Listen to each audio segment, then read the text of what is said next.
sucesso do cliente está muito relacionado à experiência do cliente com você, né? E como uma experiência resulta um cliente muito mais valioso.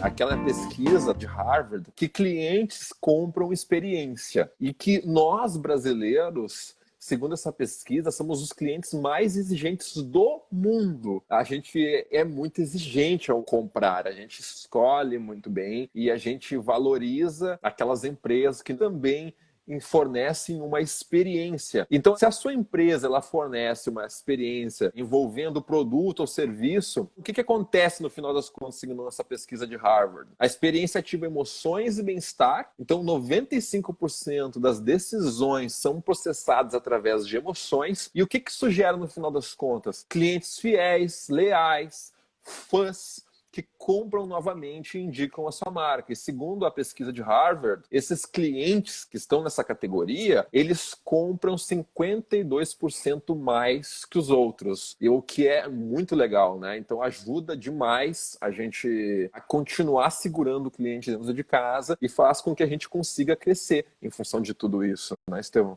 Exatamente. E tem um aspecto bem importante que a gente tem que considerar: como que a gente vai gerar essas experiências, que mecanismo que a gente precisa acionar dentro da empresa para conseguir entregar essa experiência, entregar um produto ou um serviço envolvido dentro de uma experiência. Ele é um conjunto de 3 fatores, principalmente. O primeiro fator é processo. Então, para entregar essa experiência, você vai ter que ter processo, vai ter que desenhar um caminho que toda a sua empresa tem que percorrer para conseguir chegar nessa experiência desejada pelo cliente. Esse é um ponto. Então, processos. Precisam ser desenhados processos para conseguir entregar essa experiência. O segundo aspecto é ferramental. A gente vai precisar de ferramentas para acompanhar toda essa experiência, para acompanhar a jornada, para acompanhar indicadores, para medir a saúde do cliente. Então tem uma série de ferramentas que a gente vai precisar para medir, para entender se de fato a experiência está entregando o resultado apropriado, a experiência apropriada para o cliente, né? Então o nosso segundo ponto é ferramental, ferramentas, né? E o terceiro e último ponto, e eu diria que é o ponto principal, né, que são as pessoas, são os colaboradores de uma empresa. São esses aí que vão calibrar as ferramentas para que elas funcionem da forma adequada, esses que vão desenhar os processos de acordo com os clientes, os tipos de clientes, de acordo com, lógico, o produto e o serviço que tu vende. Então, é a parte fundamental dessa tríade, né? No final das contas, eles definem os processos, utilizam os processos e as ferramentas, né? Então, Isso aí. tudo, no final das contas, tem a ver com as pessoas. Isso aí. E só para elucidar ainda mais, tem pesquisas muito avançadas quanto a isso. Um dos maiores estudos de Customer Experience que saiu no mundo, de uma empresa chamada PwC. A PwC é uma das maiores consultorias de negócios do mundo. Eles estão presentes em mais de 180 territórios no mundo inteiro. Então, tem diversos países. Então, imagina quantas empresas que eles não atendem e quantas pessoas que não estão nesse contexto de Customer Experience. Então, eles conseguiram estudar uma amostra muito grande. Eles perguntaram para essas pessoas, um consumidor que compra um produto e um serviço, qual é o grau de importância de alguém que está te atendendo na hora que tu compra um produto ou um serviço. 71% responderam que tinham um grande impacto na experiência que era entregue para aqueles consumidores. Se eu não gero uma experiência adequada, eu não gero lealdade emocional. Eu não consigo me conectar com as emoções do meu cliente. Eu não consigo o crescimento dele, nem o crescimento da empresa.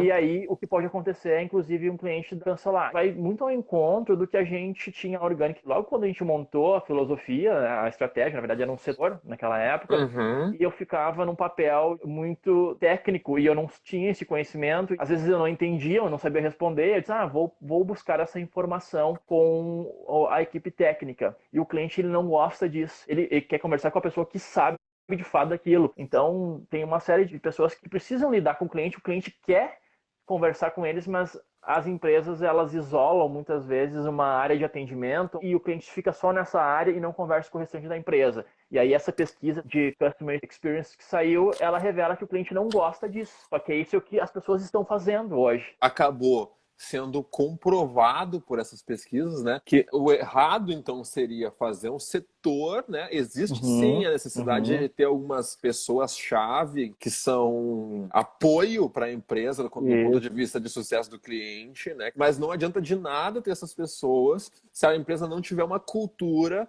que pulse o sucesso do cliente nas veias de todas as pessoas que estão nela. Então, o ponto é, toda pessoa que está dentro da empresa, ela tem que observar que a experiência do cliente é um combustível para o seu próprio crescimento, né? Logo, todo mundo deveria cuidar disso, logo todo mundo deveria investir em buscar habilidades para cuidar do sucesso do cliente, conseguir entender habilidades de soft skills que fazem com que a gente se desenvolva, empatia, inteligência emocional, habilidades de comunicação, de relacionamento, que a gente possa, então, se desenvolver para cuidar do cliente da forma como ele precisa ser cuidado, independente se nós estamos tendo um contato direto com ele ou não. Porque eu acredito que um dos grandes problemas que as empresas enfrentam quando se fala de sucesso do cliente é que algumas pessoas que não têm um contato, que não dão a sua cara à tapa, como a gente fala, né? Tá pouco se lixando por aquele cliente, né? Por quê? Porque ele, eu entreguei a minha tarefa, mas quem vai ter que ir lá na linha de frente falar com aquele cliente é o Beltrano. E daí ele que se vire, né? A minha parte eu fiz, a minha parte é só até aqui. Só que isso não tem mais espaço no mercado, né? As empresas que têm profissionais assim acabam tendo que refazer o trabalho, acabam perdendo clientes, recebem feedbacks negativos nas pesquisas de satisfação, acaba gerando conflitos internos entre colegas, né? Porque daí aquele cara que está na linha de frente, ele sabe como que é lidar com a situação, ele consegue se colocar no lugar do cliente, e aquele cara que está na retaguarda, não. Ele às vezes não consegue perceber que aquilo que ele está fazendo não é necessariamente aquilo que deveria ser feito em função da experiência que o cliente espera ou do sucesso que ele está buscando. Uma coisa que eu notei, Guilherme, nessas empresas que eu presto consultoria, enfim, no meu dia a dia, de alguns alunos, é que essa mudança provoca um pouco de medo nas empresas. Lógico que existe um pouco de cautela, porque assim, a gente vai formar o profissional, tem algumas instruções. O CS, em alguns momentos, por exemplo, depois que a gente mudou a nossa formatação, já tem um bom tempo, nas primeiras vezes que a gente foi fazendo essas reuniões, que aí precisava o programador conversar com o cliente, as primeiras a gente vai sempre acompanhando, até para dar algumas dicas, né? É uma maneira de fazer essa transição de forma suave. E não adianta, cara. E por mais que a gente se desenvolva em processos de formação da equipe, tem que sempre estar antenado no que está acontecendo. Não só em quem está na linha de frente, quem está se expondo. Porque nem sempre as coisas saem da forma como a gente espera. Por mais que tu esteja avançando, eventualmente as coisas elas não vão sair direito. E tu tem que ter a humildade de perceber que é melhor, então, dar um passo para trás, resolver o problema do que tu tem dentro de casa, ao invés de deixar esse problema ir para o mundo. Então, tipo de atitude que, na minha opinião, tem que acontecer e as pessoas deveriam ter num dia a dia normal de trabalho, sabe? A sensibilidade de se colocar no lugar do cliente e avaliar se aquilo de fato é aquilo que tu te orgulha que tá indo para frente, ou não, aquilo ali é simplesmente uma entrega porque tinha um prazo, sabe?